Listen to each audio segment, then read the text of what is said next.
अस्सलामुअलैकुम एवरीवन, क्या हाल है। उम्मीद है कि आप सब खैरियत से होंगे। मैं आपका होस्ट शमीम अहमद और आप देख रहे हैं टेक्निकल शमीम। आज इस वीडियो में आपसे ये बात शेयर करने जा रहा हूँ कि जब आप पंजाब रोज़गार स्कीम में अप्लाई कर लेते हैं तो कहाँ पे आपने पैसे जमा कराने हैं, कहाँ जाना होता है, वो कितने पैसे हैं। तो वीडियो को शुरू करते हैं। वीडियो को स्टार्ट करने से पहले अगर आप चैनल पर पहली बार आए तो चैनल को भाई सब्सक्राइब कर लें ताकि आपको इस तरह की वीडियो मिलती रहे आसानी के साथ, और बेल आइकन को भी दबाना ना भूलिएगा। तो वीडियो को स्टार्ट करते हैं।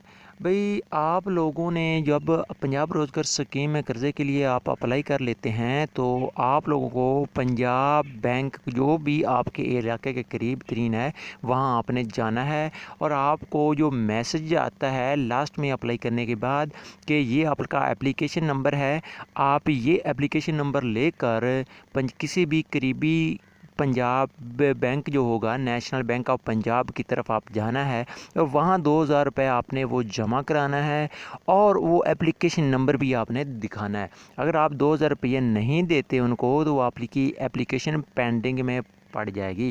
पेंडिंग में पड़ी रहेगी तो आपके अप्लाई करने का कुछ फ़ायदा नहीं होगा। आप दोस्तों, अगर आप 2000 रुपया बैंक में जाकर जमा नहीं कराते, जब तक अगर कराएंगे तो आपकी एप्लीकेशन पर नेक्स्ट प्रोसेस होगा, वरना तो ये पेंडिंग में पड़ी रहेगी, मतलब कि आपकी एप्लीकेशन अधूरी पड़ी रहेगी, इस पर कोई प्रोसेस नहीं होगा, कोई अमल नहीं होगा। तो आपने जाना है बैंक में 2000 रुपये जमा कराना है, किसी भी नेशनल बैंक ऑफ पंजाब में जाना है, वहाँ 2000 रुपये जमा कराना है और अपना एप्लीकेशन नंबर दिखाना जो आपको मैसेज आ रहा है SMS में।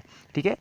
अगर कोई आपको अभी तक समझ नहीं आई तो ज़रूर भाई आपने कमेंट्स करना होता है, क्योंकि अगर आप कमेंट करते हैं तो मुझे पता चलता है कि मेरी ऑडियंस को कितना इंटरेस्ट है, क्या चीज़ पसंद कर रही है।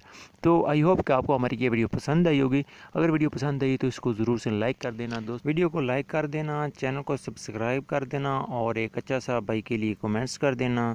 मिलते हैं ऐसी इन्फॉर्मेटिव वीडियो के साथ। अपना बहुत सा ख्याल रखिएगा। अल्लाह हाफ़िज़।